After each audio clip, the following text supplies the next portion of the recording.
اہل سنت اس بات کو نہیں مانتے کہ رسول اللہ کی شہادت ہوئی تھی، بلکہ وہ یہ کہتے ہیں کہ رسول اللہ کا وصال ہوا تھا، کہ رسول اللہ بیمار تھے اور بخار کی حالت میں ان کی طبعی موت ہوئی یا طبعی وصال ہوا اور دنیا سے چلے گئے.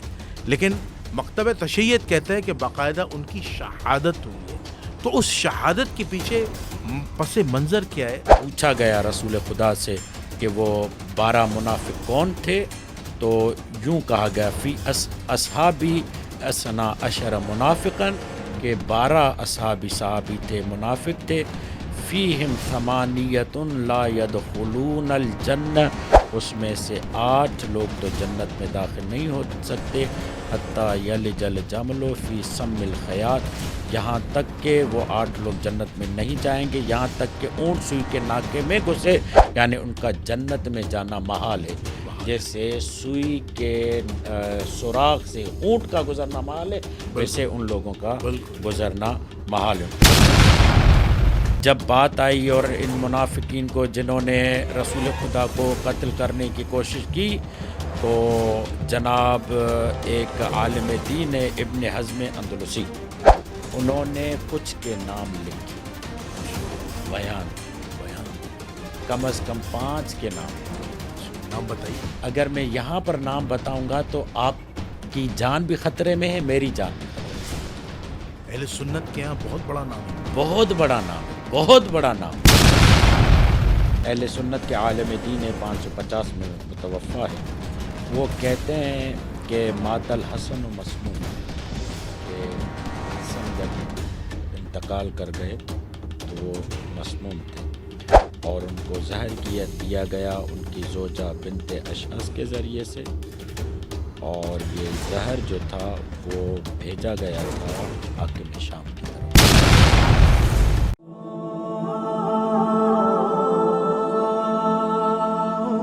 نحمده ونصلي ونسلم على رسوله الكريم، اما بعد، فاعوذ بالله من الشیطان الرجیم، بسم اللہ الرحمن الرحیم.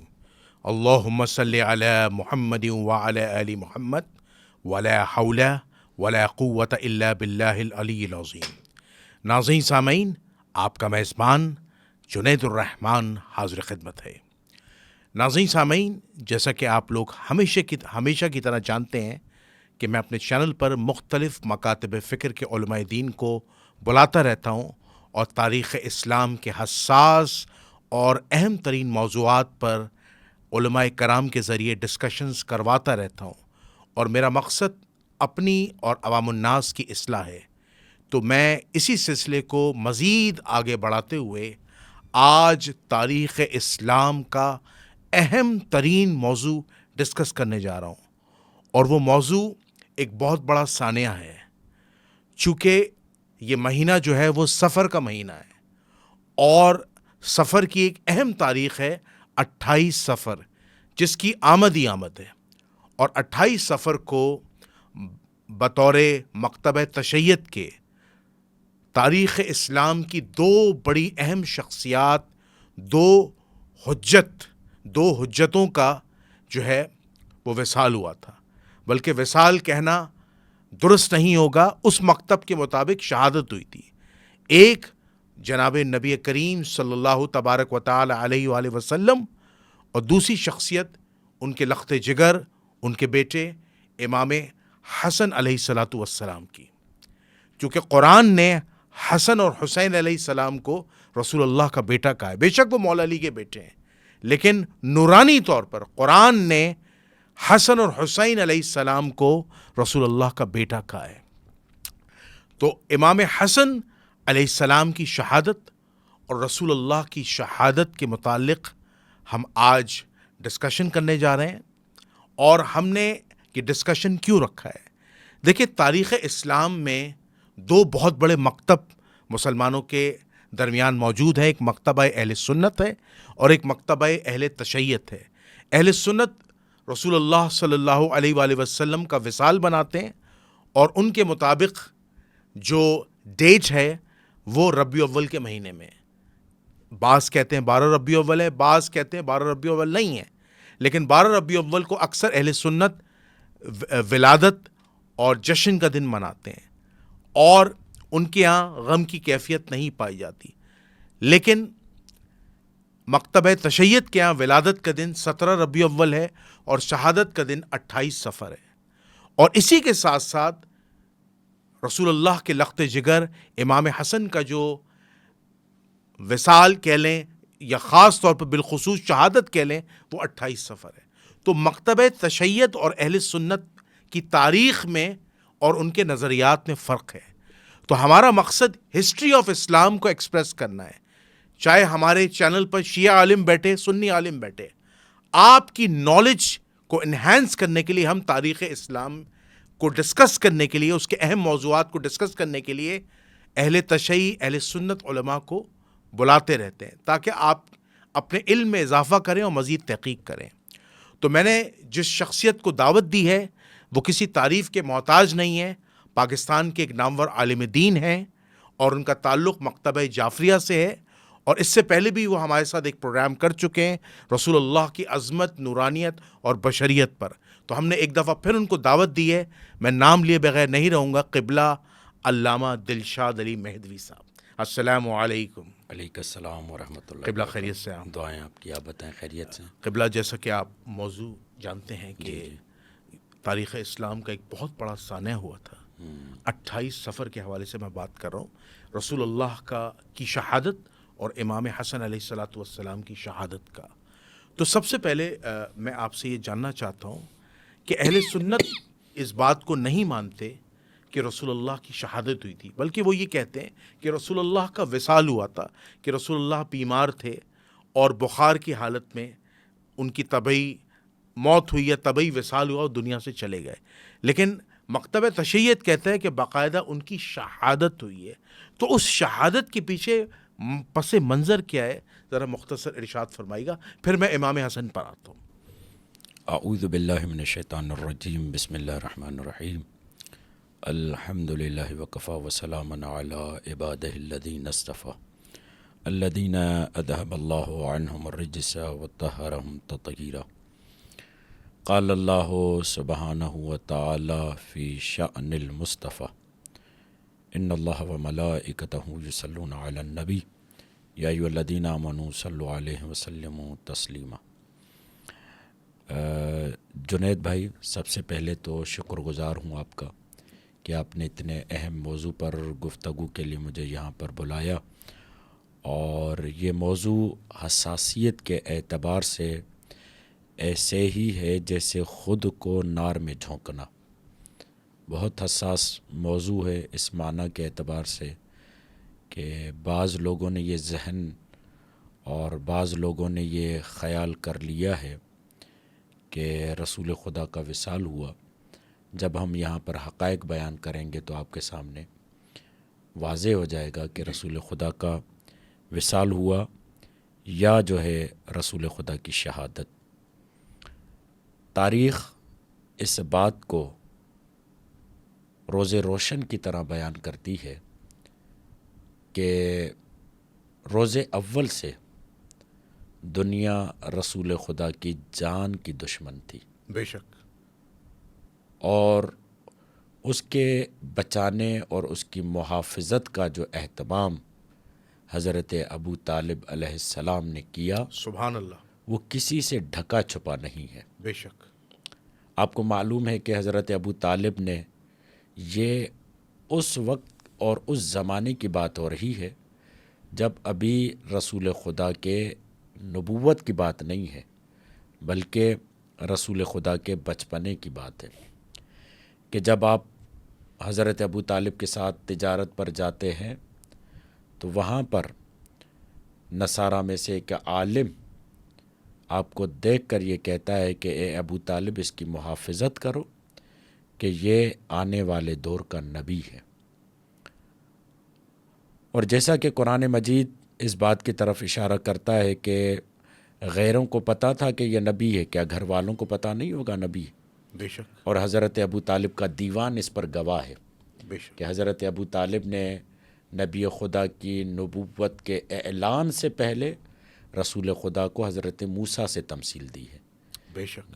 کہ یہ موسیٰ کی طرح نبی ہے. تو بہرحال حضرت نبی مصطفیٰ صلی اللہ علیہ وآلہ وسلم پر جان لیوا حملے اور ان جان لیوا حملوں سے جن دو ہستیوں نے رسول خدا کا دفاع کیا، ایک ہستی کو ابو طالب کہتے ہیں، دوسری ہستی کو خدیجۃ الغرہ، خدیجۃ الکبریٰ کہتے ہیں۔ سبحان اللہ۔ روایت کے یہ جملے ہیں کہ حضرت خدیجۃ الکبریٰ رسول خدا کو اس انداز سے محافظت کرتی تھی کہ بعض کافرین جب آپ کے گھر پر پتھر پھینکتے تھے تو آپ وہ اپنے وجود نازنین پر لے لیتی تھی۔ اس اعتبار سے نہیں کہ شوہر کا دفاع کر رہی، اس اعتبار سے کہ اپنے زمانے کے ولی کا دفاع کر رہی، سبحان اللہ، پیغمبر کا دفاع، پیغمبر کا دفاع کر رہے ہیں، حجت اللہ کا دفاع، حجت خدا کا دفاع کر رہے ہیں۔ جیسے کہ حضرت آسیہ کے لیے پروردگار عالم نے کہا کہ ضرب اللہ مثلا للذین آمنوا امرأۃ فرعون، اللہ مومنوں کے لیے فرعون کی زوجہ کی مثال دیتا ہے کہ شکنجوں میں تھی، مشکلوں میں تھی، سب کچھ تھا، مگر اللہ کے ولی کا دفاع کیا۔ تو بی بی خدیجہ نے بھی اللہ کے ولی کا دفاع کیا۔ ادھر حضرت ابو طالب رسول خدا کا دفاع کیسے کرتے ہیں؟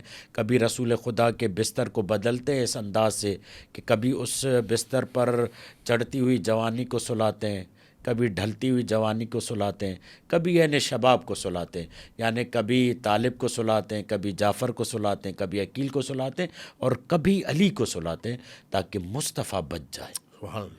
یہ تاریخ گواہ ہے اس بات کی کہ روز اول سے مصطفیٰ کے جان کے دشمن تھے، اور پھر ہجرت کا واقعہ آپ کے سامنے موجود ہے بے شک، کہ کفار جو ہے باقاعدہ تمام گروہ والے منصوبہ بنا کر کے جب حضرت ابو طالب اور بی بی خدیجہ کا انتقال ہو گیا اور اس کی وجہ سے رسول خدا نے پورے سال کو عامل حزن قرار دیا، تو مکہ آپ کے لیے رہنے کے اعتبار سے تنگ ہو گیا، مکے میں آپ کے لیے شکنجے بڑھ گئے، مکے میں آپ کے لیے مصیبتیں بڑھ گئی، آپ کی جان کی حفاظت کرنے والے جب نہیں رہے تو اللہ نے کہا کہ آپ ہجرت کیجیے۔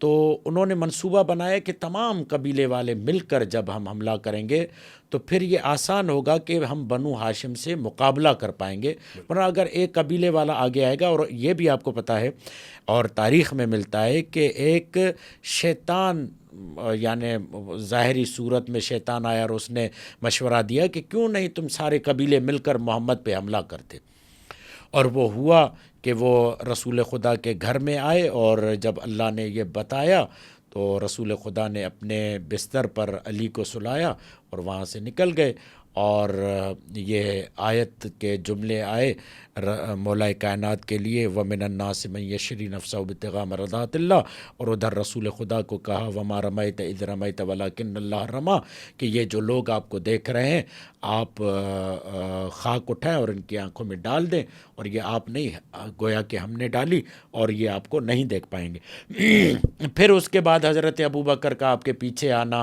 اور پھر اللہ کا ان قدموں کے نشانات کو چھپانا، اور پھر جو آپ کا غار میں چھپ جانا، پھر اللہ کا جو ہے ایک گھونسلہ پرندے کا بنوانا، یہ پورا تقیہ اور توریہ اور رسول کو بچانے کی بات ہو رہی تھی۔ تو کہنا کیا چاہ رہا ہوں میں؟ کہنا یہ چاہ رہا ہوں کہ روز اول سے جان مصطفیٰ کو خطرہ تھا۔ جتنی بڑی عظیم شخصیت ہوتی ہے اس سے اتنا بڑا خطرہ ہوتا ہے، یعنی اب جب نبوت کا اعلان کرتے ہیں مکہ میں تو خطرات بڑھ جاتے ہیں، جب خطرات بڑھ جاتے ہیں تو رسول خدا مدینے آتے ہیں، جب مدینے آتے ہیں تو مزید دشمنیوں کے باب کھل جاتے ہیں، یہودی سامنے آ گئے، نصرانی سامنے آ گئے، پہلے تو میثاق مدینہ کیا، پھر میثاق مدینہ کے ذریعے وہ کچھ دنوں تک پابند رہے، پھر انہوں نے منصوبے کیے، حربے کیے، پھر انہوں نے کافرین مکہ کو بلایا، اور وہ جنگ احزاب، جنگ خندق احزاب کہتے ہیں اس لیے تمام حزبوں کو ملا کر جو ہے وہ جنگ کی گئی، وہاں بھی رسول خدا ٹارگٹ تھا، ٹھیک ہے، یعنی جتنی بھی جنگیں ہوئی ہیں وہ اور لوگوں کو مارنے کے لیے نہیں، رسول خدا کو مارنے کے لیے ہوئی ہیں، رسول خدا کو ٹارگٹ بنایا جا رہا ہے۔ آپ دیکھیں کہ جب جنگ احد میں آتے ہیں تو یہ لوگ کیا کرتے ہیں؟ رسول خدا کو ٹارگٹ بناتے ہیں، اور اسی کے گرد مولا کائنات طواف کرتے ہوئے رسول خدا کا دفاع کرتے ہیں، حفاظت کرتے ہیں، یعنی شروع سے ٹارگٹ رسول خدا کی ذات ہے۔ پھر انہوں نے کیا کیا؟ ایک قانون ہے سیاست میں، اس قانون کو کہتے ہیں ضربت اور نفوذ اور ضربت۔ نفوذ اور ضربت کیا ہوتا ہے؟ پہلے انفلوئنس کریں، داخل ہو جائیں، شامل ہو جائیں، پھر ضربت اپنا ٹارگٹ حاصل کریں. انہوں نے کیا کیا؟ اب انہوں نے کہا کہ ہم منافقت کا لبادہ اوڑھ کر داخل ہوتے ہیں، اور پوری تمام مسلمان آگاہ ہیں کہ سورہ منافقون اس بات پر گواہ ہے. منافقوں سے انکار نہیں کر سکتے، منافقوں کے معاملے سے انکار نہیں کر سکتے. منافقوں نے کیا کیا کہ اب رسول خدا کو ہم مارنا چاہتے ہیں. کس طریقے سے مارنا چاہتے ہیں؟ مختلف طریقے اور حربے اختیار کرتے رہے، جس میں سے ایک یہ ہے کہ ان سازشوں میں ایک سازش یہ ہے کہ جنگ تبوک کے وقت جب رسول خدا واپس آ رہے تھے تو واپسی کے دوران عقبہ کے میدان پر یا عقبہ کے میدان پر بعض منافق لوگوں نے، جو تقریباً 12 کی تعداد تھی، انہوں نے شب خون مارنے کے لیے، رسول خدا پر حملہ کرنے کے لیے جمع ہو گئے. یہ معاملہ رسول خدا کو اللہ نے بیان کیا، اور اس میں جو مہار لیے ہوئے تھے وہ عمار یاسر تھے، اور حذیفہ پیچھے سے اس کو ہانک رہے تھے، اور یہ تمام معاملہ ہو رہا تھا. اور یہ روایت جو ہے آپ کو صحیح مسلم میں بھی مل جائے گی. صحیح مسلم میں اس انداز سے ہے کہ جب پوچھا گیا رسول خدا سے کہ وہ 12 منافق کون تھے، تو یوں کہا گیا فی اصحابی اسنا عشر منافقاً، کہ 12 صحابی تھے، منافق تھے. فیہم ثمانیۃ لا یدخلون الجنہ، اس میں سے 8 لوگ تو جنت میں داخل نہیں ہو سکتے. حتیٰ یلج الجمل فی سم الخیاط، یہاں تک کہ وہ 8 لوگ جنت میں نہیں جائیں گے یہاں تک کہ اونٹ سوئی کے ناکے میں گھسے، یعنی ان کا جنت میں جانا محال ہے. جیسے سوئی کے سوراخ سے اونٹ کا گزرنا محال ہے، ویسے ان لوگوں کا گزرنا محال ہے.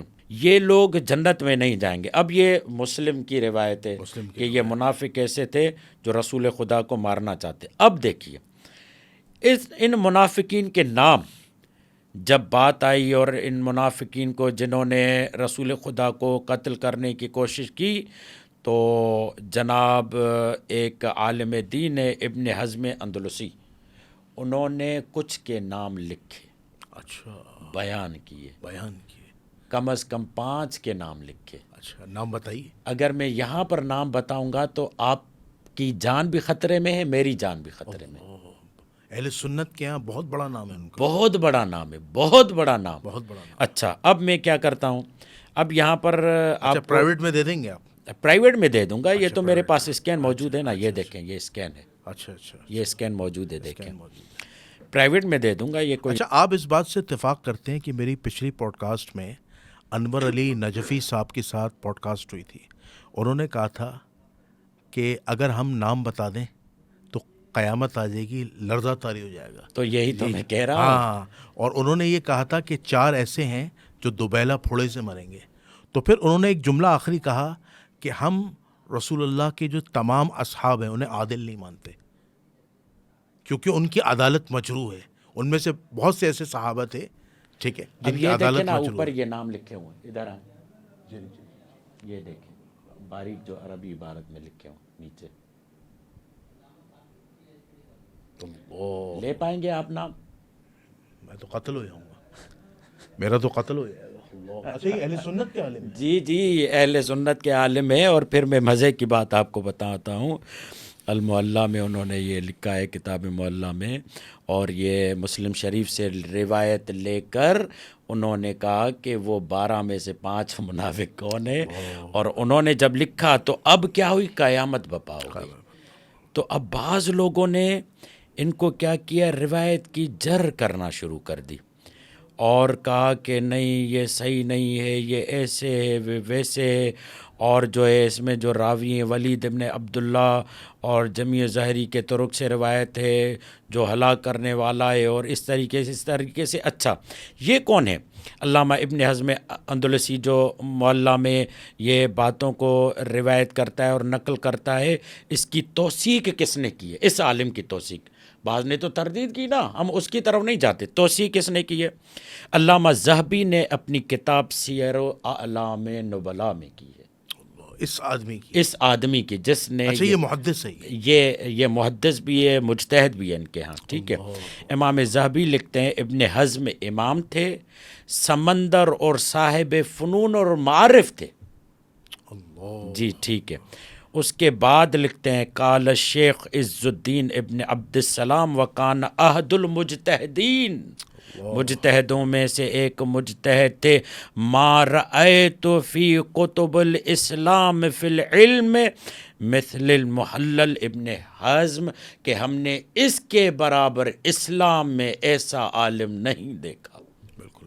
اچھا اگر یہاں برابر میں اہل سنت کے عالم ہوتے، اور یہ جو آپ نے مجھے اچھا اسکرین شاٹ پھر دکھائے ایک اور جملہ کو، جی جی، امام ابن تیمیہ نے کہا امام ابن حزم اندلسی ایک مجتہد تھے، اس کی المحلہ جیسی کتاب میں نے کہیں نہیں دیکھی۔ اللہ اکبر۔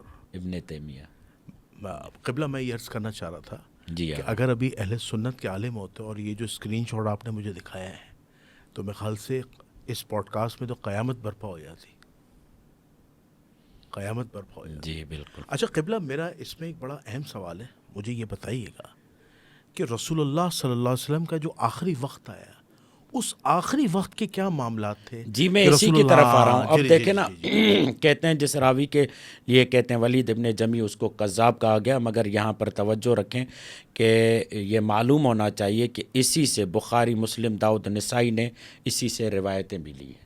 اچھا جی جی، اس راوی سے روایتیں لی۔ خیر، تو کہنے کا مقصد کیا تھا؟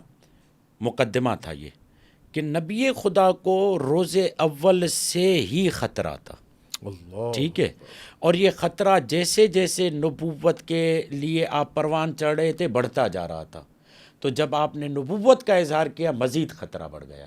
تو اس مزید خطرے کے لیے پروردگار عالم نے آپ کے لیے شیلٹر رکھا، کبھی جناب حمزہ کو رکھا، کبھی جناب مولا کائنات کو رکھا، کبھی اور خالص صحابیوں کو رکھا۔ تو یہ سلسلہ ہمارے سامنے، میں یہیں پر روک رہا ہوں۔ اس مضمون کی اور بہت ساری روایتیں جس میں یہ بیان کیا گیا ہے کہ وہ کون تھے جو رسول خدا کو مارنا چاہتے تھے۔ اب آتے ہیں آپ کے سوال کی طرف کہ کیا رسول خدا شہید ہوئے یا نہیں ہوئے، زہر دیا گیا یا نہیں دیا گیا؟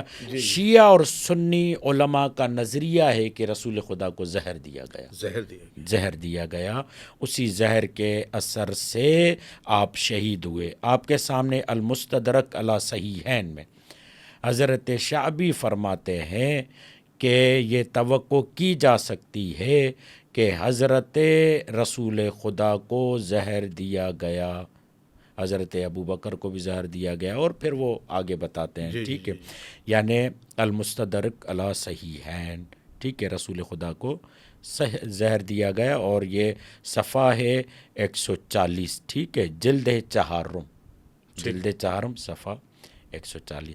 پھر تاریخ الخلفاء میں آئے، تاریخ الخلفاء یہ جو ہے حافظ جلال الدین عبد الرحمن ابن ابو بکر سیوطی، جلال الدین سیوطی، ٹھیک ہے، وہ فرماتے ہیں رسول اکرم اور حضرت ابو بکر دونوں کو زہر دیا گیا۔ ان کا نظریہ یہ ہے کہ حضرت ابو بکر بھی طبعی موت نہیں مرے تھے، بلکہ انہیں شہید کیا گیا، زہر دیا گیا۔ تو بہرحال رسول خدا ہمارا موضوع ہے، تو رسول خدا کو بھی زہر دیا گیا۔ اچھا، اس کتاب کا بھی حوالہ اگر آپ لیں تو یہ ہے کتاب نمبر، صفحہ نمبر ہے 87، اردو ترجمے مل جائے گا آپ کو، علماء اہل سنت میں۔ آپ کو بتا دیا مستدرک علی صحیحین میں یہ روایت آپ کے سامنے موجود ہے کہ اچھا شعبی قبلہ نے، میں یہاں ایک سوال عرض کرنا چاہ رہا جی تھا۔ قبلہ مجھے یہ بتائیے گا کہ اہل سنت والجماعت اس بات کے تو قائل ہیں کہ غزوہ خیبر کے بعد جب رسول اللہ کو ایک یہودیہ عورت نے دعوت کے لیے بلایا، اس میں صحابہ بھی موجود تھے، اور رسول اللہ صلی اللہ علیہ وآلہ وسلم کو زہریلے دمبے یا بکرے کا یا جانور کا، حلال جانور کا گوشت کھلایا گیا۔ جب گوشت کھلایا گیا تو جبرائیل امین اس وقت آ گئے جب رسول لقمہ لینے والے تھے، اور رسول اللہ صلی اللہ علیہ وآلہ وسلم کی زبان سے وہ لقمہ جو ہے وہ ٹچ ہوا، یعنی چھوا، اور زہر کا اثر پھیل گیا، اور پھر اس کے بعد ان کے برابر میں جو اصحاب موجود تھے انہوں نے بھی تھوڑے تھوڑے نوالے کھائے تھے، جس کی وجہ سے صحابہ کرام کی شہادت ہو گئی تھی، اور رسول اللہ صلی اللہ علیہ وسلم بہت سخت بیمار ہوئے تھے۔ تو وہ کہتے ہیں کہ جب رسول اللہ صلی اللہ علیہ وسلم کا آخری وقت آیا تو رسول اللہ صلی اللہ علیہ وسلم کو اس زہر کا اثر ہونے لگا اور آپ کی طبیعت خراب ہونے لگی اور آپ کو بخار ہوا، تو آنریبل اللہ تعالیٰ نے آپ کو شہادت عطا کی، تو وہ اس کو آنریبل شہادت کہتے ہیں۔ تو کیا اہل تشیع اس آنریبل شہادت جو اہل سنت روایت پیش کرتے ہیں اتفاق کرتے ہیں؟ آغا میں تو درجہ بدرجہ اسی طرف آ رہا ہوں نا۔ جی جی پہلے مرحلے میں اس بات کو لیں گے نا کہ آیا رسول زہر سے شہید ہوئے یا نہیں، جی جی ٹھیک ہے، پہلا مرحلہ۔ پہلا ہمارا مقدمہ یہ تھا کہ رسول خدا کو جانی خطرہ تھا یا نہیں، جی جی جو آپ نے یہ ایک ہو گیا۔ دوسرا، اب جب جانی خطرہ تھا تو رسول خدا کا یہاں سے وصال کیسے ہوا؟ آیا شہادت کے ذریعے ہوا یا تبھی موت مرا، تبھی موت گئے معاذ اللہ، تبھی موت اس دنیا سے گئے۔ اب اس بات کی طرف کہ رسول خدا کو زہر دیا گیا شیعوں کے ہاں تو ثابت ہے، وہ بیان بھی کرتے ہیں۔ آیا اہل سنت علماء میں بھی کچھ ایسے ہیں جو کہتے ہیں کہ رسول خدا کو زہر دیا گیا؟ اب تیسرا مرحلہ یہ آئے گا کہ زہر دینے والا کون تھا، کیفیت کیا تھی، کیسے دیا گیا۔ ابھی میں دوسرے مرحلے پہ ہوں جی جی کہ سنی شیعہ علماء یہ کہتے ہیں کہ رسول خدا زہر سے وصال کر گئے، شہید ہو گئے۔ اب آپ دیکھیں حاکم نشاپوری ایک اور روایت لاتے ہیں، وہ روایت لاتے ہیں سری ابن اسماعیل سے عن شعبی انہ قال ماذا یتوقع من هذه الدنیا الدنیہ، کہتے ہیں اس پست دنیا سے اور ہم کیا توقع کریں کہ اس پست دنیا میں رسول جیسی ذات کو زہر دیا گیا۔ اللہ حاکم نشاپوری یہ بیان کرتے ہیں، ٹھیک ہے۔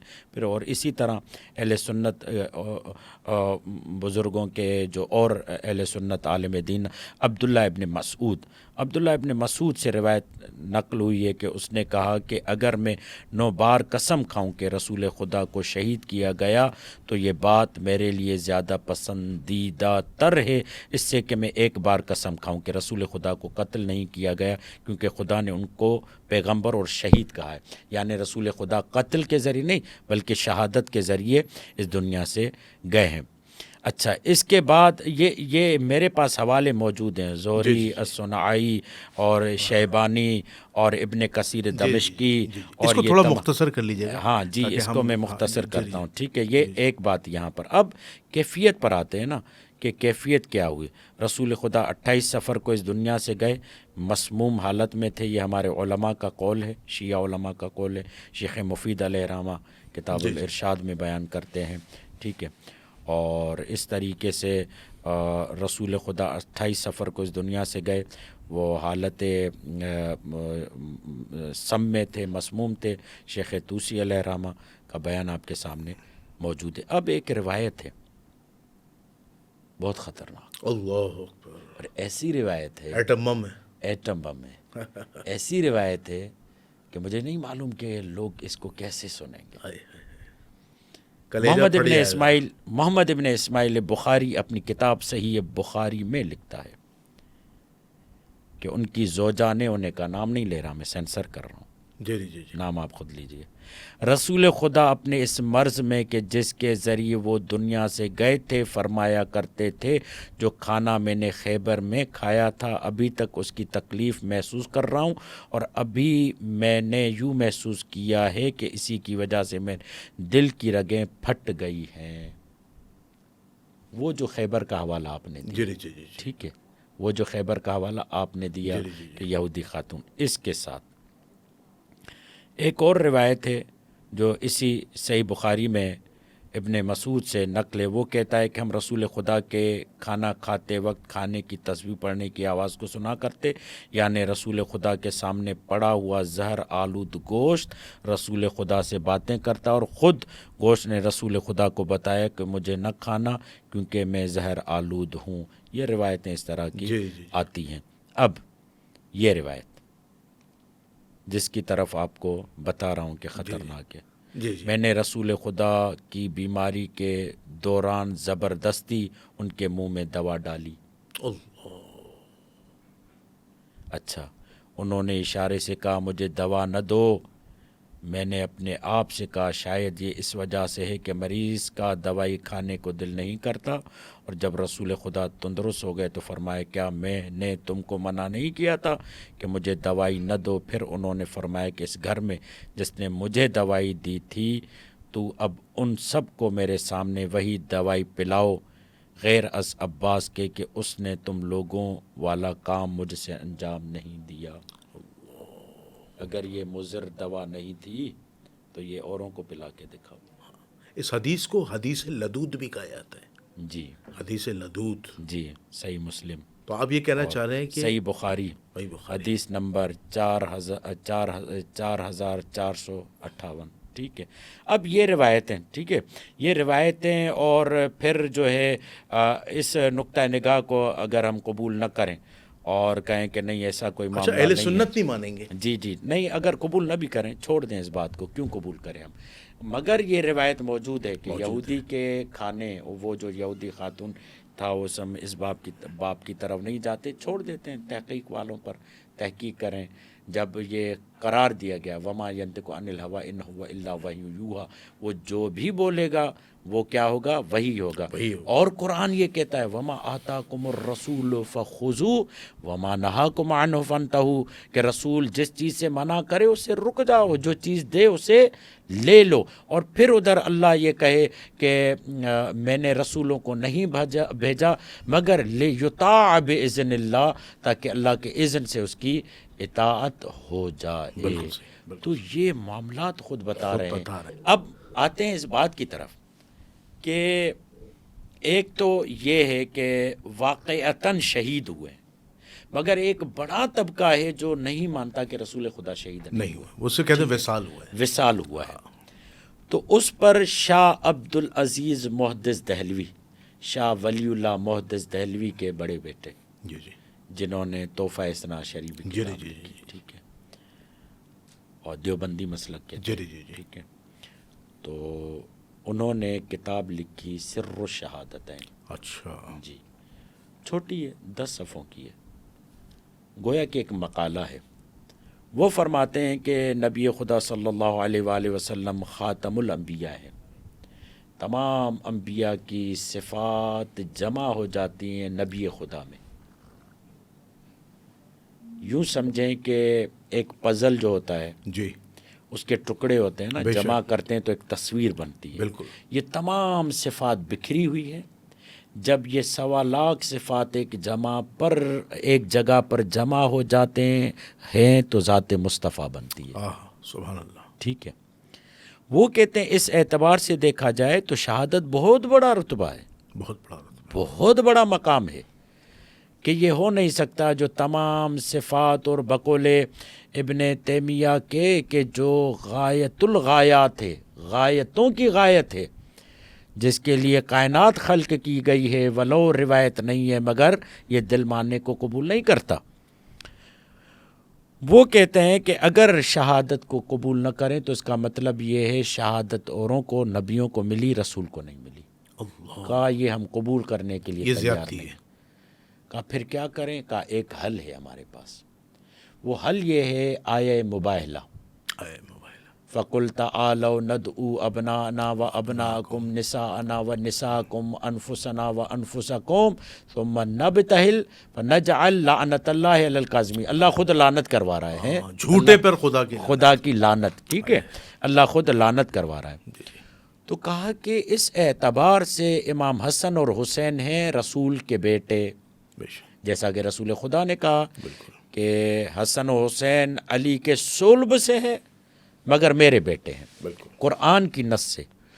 اور آغا جواد ادب دیکھیے کہ جب تک رسول زندہ تھے، رسول کے سامنے امام حسن مولا علی کو بابا نہیں کہتے تھے، اللہ، مولا حسین رسول کے سامنے مولا علی کو بابا نہیں کہتے، ادب کا، کیوں؟ قرآن کہہ رہا ہے، قرآن کہہ رہا ہے۔ کیا کہتے تھے؟ مولا حسن بلاتے تھے مولا علی کو تو کہتے تھے ابل حسین، حسین کے بابا، حسین کے بابا، اور جب حسین بلاتے تو کہتے ابل حسن، حسن کے بابا۔ یہ ادب جب تک زندہ۔ تو اب یہ کہتے ہیں کہ یہ جو دونوں رسول کے شہزادے ہیں جی یہ دونوں مقام شہادت پر فائز ہیں. بے شک. ایک شہید ہے سری، ایک شہید جہری. جہری. سری یعنی جسے چھپا کر یا جسے مخفیانہ طریقے سے قتل کیا گیا، ایک وہ ہے جسے ظاہری طور پر قتل کیا گیا. وہ حسین علیہ السلام. مخفیانہ طور پر جسے قتل کیا گیا زہر کے ذریعے وہ امام حسن ہے، امام حسن. اور جسے ظاہری طور پر تلواروں کے ذریعے قتل کیا گیا وہ امام حسین ہے. بے شک. کہتے ہیں اور انبیاء کو فقط تلوار کی شہادت ملی، مگر رسول کے ان دونوں بیٹوں کی وجہ سے رسول کو سری شہادت بھی ملی، جہری شہادت بھی ملی. حسن و حسین کی شہادت در اصل خود رسول کی شہادت ہے. اگر آپ نے رسول کی شہادت کو قبول نہیں کیا حسن و حسین کی شہادت کے وجہ سے، تو یہ مقام اور یہ عظمت رسول سے ہٹ جائے گی، اور مقام شفاعت ملتا ہی شہادت کی وجہ سے ہے. بالکل صحیح. کہا یہ جو مقام محمود پر رسول، اب یہ میں اپنے جملے شامل کر رہا ہوں، مقام محمود یعنی شفاعت کے مقام پر رسول پہنچیں گے جب ان دونوں شہزادوں کی شہادت رسول کی شہادت ہوگی. اب آخری جملہ، اور شاید اب اگر آپ پروگرام وائنڈ اپ کرنا چاہیں تو وہ بھی ہو سکتا ہے کہ شاہ ولی اللہ محدث دہلوی کا بیٹا شاہ عبدالعزیز محدث دہلوی یہ کہتا ہے کہ حسن بھی شہید ہوئے، حسین بھی شہید ہوئے. حسن و حسین کی شہادت رسول کی شہادت ہے. تو پھر جنید بھائی مجھے کہنے دیجئے، جس نے حسن کو شہید کیا گویا کہ وہ رسول کا قاتل ہے، جس نے حسین کو شہید کیا وہ بھی رسول کا قاتل ہے. جب دونوں رسول کے قاتل ہیں تو پھر رضی اللہ کیسے ہو سکتے ہیں؟ بے شک بے شک. قبلہ ایک بڑا اہم سوال ہے. یہ تو آپ نے رسول اللہ کی شہادت کے حوالے سے بتایا، اور پھر امام حسن اور امام حسین کی شہادت کے حوالے سے آپ نے لب کشائی کی. لیکن میں یہ جاننا چاہتا ہوں کہ آپ عوام الناس کو یہ بتائیں کہ آپ نے سارے محرکات اور سارے ریزنز رسول اللہ کی شہادت کے حوالے سے ڈسکس کیے، تو اسی طرح امام حسن علیہ الصلاۃ والسلام کی بھی شہادت ہوئی ہے. امام حسن کو شہید کروانے والے بھی تاریخ اسلام کی بڑی سیاسی شخصیات مانی جاتی ہیں. تو اشارتاً امام حسن کی شہادت کے جو محرکات ہیں، جو ریزنز ہیں، وہ بھی عوام الناس کے آگے ڈسکس کیجیے گا. امام حسن کی شہادت کے ریزن اور معاملات واضح ہیں، اور وہ جو روایت آپ کہہ رہے تھے لدود والی، وہ لدود نہیں ہے، لدد نہ ہو. لدد نہ ہو. ہاں جی جی، لدد نہ ہو. تو ہم نے زبردستی انہیں جو ہے دوائی پلائی پلائی. اس کا ترجمہ یہ ہوتا جی ہے. جی. ٹھیک ہے، لدد نہ ہو، قول لدد نہ ہو. یہ معاملہ ہے. اچھا، اس بات کی طرف آتے ہیں. بہت ہی عمدہ اور اعلیٰ آپ نے سوال کیا ہے کہ امام حسن کی شہادت کو جب ہم بیان کریں گے اور امام حسن کے معاملات کو بیان کریں گے تو آپ کو پتہ ہے کہ امام حسن علیہ الصلاۃ والسلام کا معاملہ اور امام حسن علیہ الصلاۃ والسلام کے جو بات چیت چل رہی تھی وہ کس سے چل رہی تھی؟ بولیں. امیر شام. ہاں، معاویہ سے چل رہی تھی. جی جی. تو جب معاویہ کے ساتھ معاملات چل رہے تھے تو یہاں تک بات پہنچی کہ صلح کی جائے. ٹھیک ہے، صلح تک معاملہ آیا. جب صلح تک معاملہ آیا تو اس صلح کے ذریعے سے کچھ شرائط اور کچھ معاملات طے ہوئے. اچھا، میں یہاں پر اس بات کی طرف وضاحت کر دوں کہ بعض لوگ یہ کہتے ہیں کہ امام حسن کا صلح کرنا طرف کی فضیلت کو ماننا ہے، سامنے والے کی فضیلت کو ماننا ہے. اب کمال دیکھیے، یہاں پر نقطہ بہت اہم آئے گا، اور وہ نقطہ یہ ہے کہ جب صلح ہو گئی، امام حسن نے شرائط لکھے. وہ شرائط بھی آپ کو معلوم ہے، لوگوں کو بھی معلوم ہے، سب کچھ معلوم ہے. تو جب شرائط لکھے اور معاملات ہوئے تو بعض لوگوں نے کہا، اور شرائط لکھے بھی امام حسن نے، فقط معاویہ نے دستخط کیے. تو بعض لوگ یہ کہتے ہیں کہ یہ تو امام حسن نے انہیں صاحب فضیلت سمجھا تبھی ان کے ساتھ صلح کر رہے ہیں. تو ہم یہاں پر ایک حوالہ دیتے ہیں آپ کو. وہ حوالہ امام حسن کے خطبے کے ذریعے دے رہے ہیں. بعض لوگوں نے کہا معاویہ کو کہ یہ حسن آیا ہوا ہے علیہ الصلاۃ والسلام، اس کو ہم نے کبھی بولتے ہوئے نہیں دیکھا، کلام کرتے ہوئے نہیں دیکھا. آپ اس سے بلوائیے، فصیح و بلیغ ہوگا نہیں تو ہم اس پر ہنسیں گے، تمسخر کریں گے. انہیں پتہ ہی نہیں کہ یہ نبوت کی گود کا کھیلا ہوا بچہ نبی مصطفیٰ کا بیٹا، اس کے ساتھ یہ کریں گے۔ تو جب امام حسن آئے تو امام حسن نے شروع کیا بسم اللہ الرحمن الرحیم الحمد للہ رب العالمین من عرفنی فقد عرفنی ومن لم یعرفنی انا ابن محمد المصطفیٰ۔ جو مجھے جانتا ہے وہ جانتا ہے، جو نہیں جانتا وہ جان لے میں مصطفیٰ کا بیٹا ہوں۔ سبحان اللہ، یہ امام حسین بھی مصطفیٰ کے بیٹے ہیں۔ بے شک، اب کربلا میں جب امام حسین آئے تو ایسے ہی تعارف کروائیں نا جیسے امام حسن کروا رہے ہیں، وہ بھی کہیں میں مصطفیٰ کا بیٹا ہوں۔ مگر ابتدائی کلام دیکھیں امام حسین کا، الحمدللہ رب العالمین بسم اللہ الرحمن الرحیم من عرفنی فقد عرفنی ومن لم یعرفنی انا ابن علی المرتضی۔ امام حسین کہہ رہے ہیں میں علی کا بیٹا ہوں علی کا بیٹا۔ کربلا میں، اور کربلا میں یہ سب علی کے وجہ سے آئے ہوئے ہیں۔ مولا حسین پوچھ رہے ہیں تم کیوں مار رہے ہو؟ کہا ہم تو اپنے بڑوں کا بدلہ لے رہے ہیں جو علی نے ہمارے بڑوں کو مارا تھا۔ اللہ، مولا آپ یہاں علی کا نام لے رہے ہیں؟ کا وجہ ہے، وجہ اس لیے کہ مولا حسین نے وصیت میں ایک جملہ کہا تھا، وہ وصیت کا جملہ یہ ہے کہ ارید ان آمر بالمعروف و انہا عن المنکر و اسیر بسیرت جدی و ابی علی ابن ابی طالب۔ یہ جو میں قیام کر رہا ہوں میں اپنے جد اور بابا کی سیرت پر چلتے ہوئے قیام کر رہا ہوں۔ قیام کیا تھا؟ یزید بیعت لینا چاہ رہا تھا، آپ نے بیعت کا انکار کیا، اور وہاں پر اپنے بابا علی کے ذریعے تعارف کیوں کروا رہے ہیں؟ مولا حسین بتا رہے ہیں اگر میرے بابا علی نے بیعت کی ہوتی تو میں بھی بیعت کرتا، اس لیے میں بابا علی کی سیرت کا حوالہ دے رہا ہوں۔ اور وہاں پر امام حسن کیوں سیرت مصطفیٰ کی کا حوالہ دے رہے ہیں؟ کہہ رہے ہیں میں مصطفیٰ کا بیٹا ہوں۔ کہا اس لیے کہ جیسے ہمارے جد مصطفیٰ صلی اللہ علیہ وآلہ وسلم نے صلح حدیبیہ میں صلح کی، بالکل، اور بعض لوگوں نے اعتراض کیا، اشکال کیا، شور کیا، یہاں تک کہ قرآن کی آیت آئی آپ نے کوٹ کیا یا ایھا الذین آمنوا لا ترفعوا اصواتکم فوق صوت النبی ولا تجہروا لہ بالقول کجہر بعضکم لبعض، یہ آیتیں وہاں پر آئی، اور یہاں تک کہا کہ ہمیں تو معلوم ہوتا ہے شاید نبی ہی نہیں اس انداز کے جملے کہے گئے۔ تو مولا حسن یہ بتا رہے ہیں میں بھی اپنے نانا کی سنت پر عمل کرتے ہوئے صلح کر رہا ہوں۔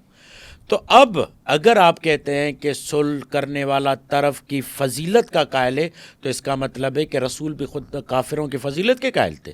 معاذ اللہ، استغفر اللہ، ہو نہیں سکتا، پاسبل نہیں، پاسبل نہیں ہے۔ خاندان بنو امیہ اور خاندان ہاشم میں کوئی مقایسہ ہو ہی نہیں سکتا، ٹھیک ہے۔ اب جب یہ معاملہ ہوا اور معاویہ پریشان ہے کہ میں یزید کی خلافت کا اعلان کیسے کروں، تو مغیرہ ابن شعبہ، معاف کیجیے گا شعبہ ابن مغیرہ، ایسے ہی ہے نا نام؟ جی جی، مغیرہ بن شعبہ، مغیرہ ابن شعبہ کہتا ہے کیوں تم پریشان ہو، کیوں تم یزید کی خلافت کا اعلان نہیں کرتے؟ کہا کیسے کروں؟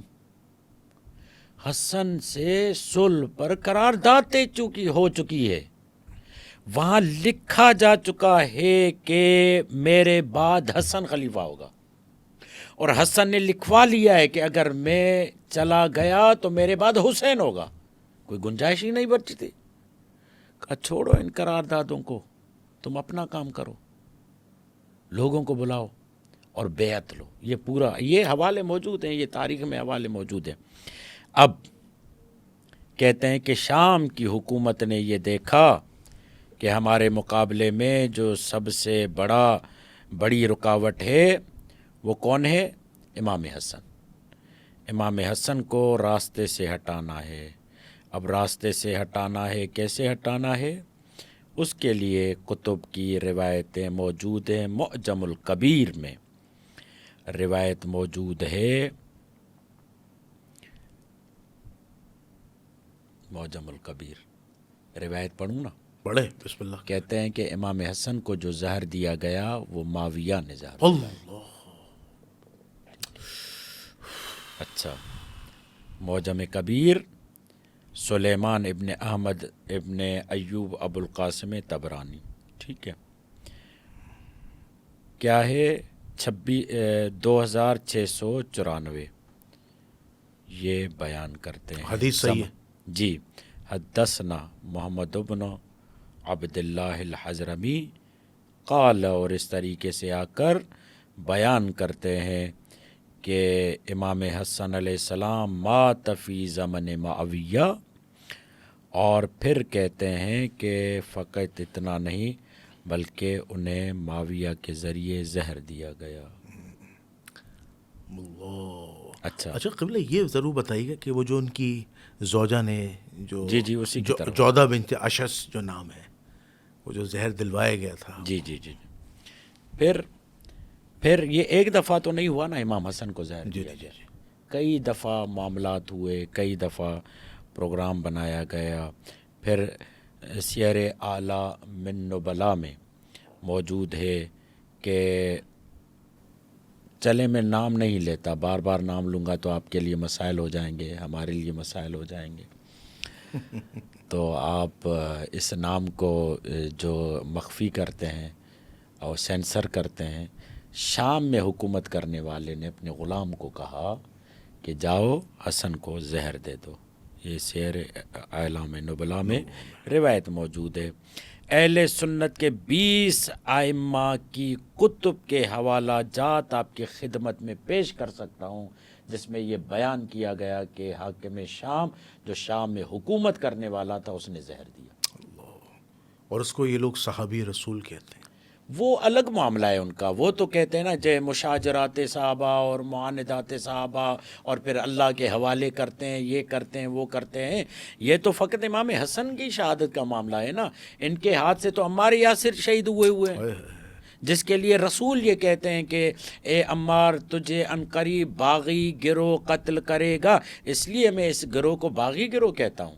اور ان کے بڑے بڑوں نے کہا ہے کہ علی کے مقابلے میں جو آئے وہ باغی تھے۔ یہ تو ساری واضح باتیں موجود ہیں نا ان کے سامنے، ٹھیک ہے۔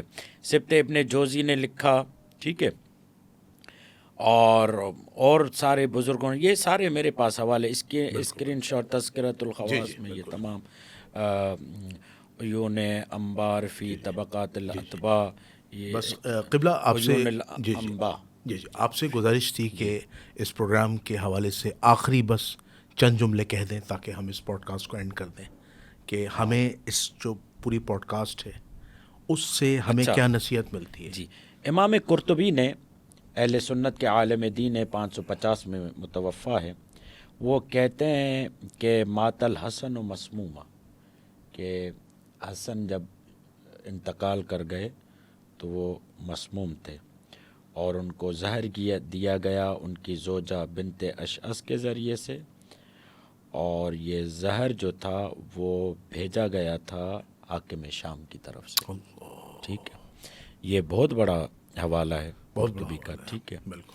ابو قتادہ اور ابو بکر ابن حفظ نے کہا کہ امام حسن اپنی زوجہ جودہ بن اشعث کے ہاتھوں مسموم ہوئے، اور اہل سنت کا ایک گروہ یہ کہتا ہے کہ یہ کام اور یہ سازش جو ہے وہ کی گئی ہے حاکم شام کی طرف سے، اور یہ تمام حوالے موجود ہیں میرے پاس۔ بہرحال آتے ہیں اس بات پر کہ شام کی طرف سے یہ ہوا اور یہ معاملات ہوئے اور امام حسن شہید ہوئے۔ اب آخری معاملہ کہ جب امام حسن شہید ہو گئے تو امام حسن نے ایک وصیت کی، اور اسی وصیت کے مطابق جو ہے وہ آخری جملے جو ہیں بہت ہی بڑے اہم جملے ہیں جس کو آپ جو ہے توجہ دیں گے۔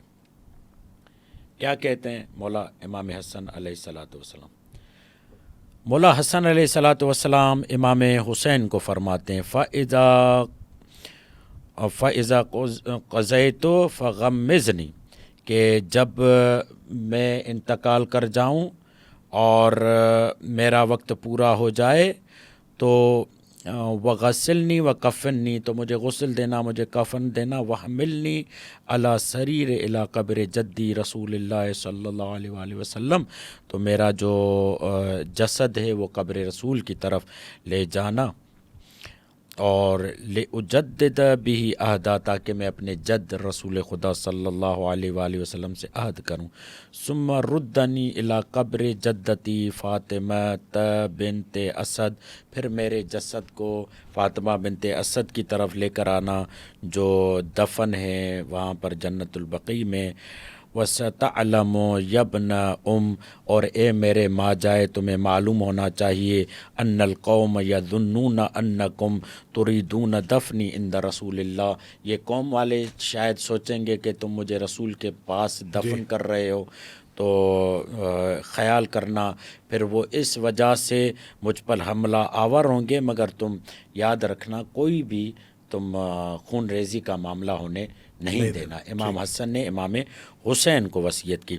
جب یہ ہو گیا تو پھر وہاں پر وصیت کے مطابق مولا کو لے جایا جا رہا تھا، تو وہاں پر جب یہ معاملہ ہوا تو ابن عباس یہ جملہ کہتے ہیں کہ تم لوگوں کو حیا نہیں آتی کہ تم اس رسول کے فرزند کی طرف تیر پھینک رہے ہو جس کا جنازہ ہے، اور یہ تو رسول کی قبر کے احترام میں یہاں پر آئے ہوئے تھے، اور تمہیں معلوم ہونا چاہیے کہ یہ رسول کے قبر کی حرمت کا معاملہ تھا، ورنہ یہ اتنا جو معاملہ آگے بڑھا وہ نہیں ہوتا۔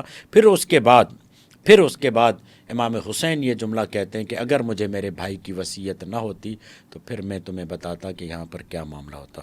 تو اہل بیت علیہ السلام کے ساتھ یہ ظلم، یہ زیادتی، یہ معاملات ہوتے رہے، اور اس طریقے سے اہل بیت علیہ السلام کے جو مظالم ہیں وہ ہم سب کے سامنے موجود ہیں۔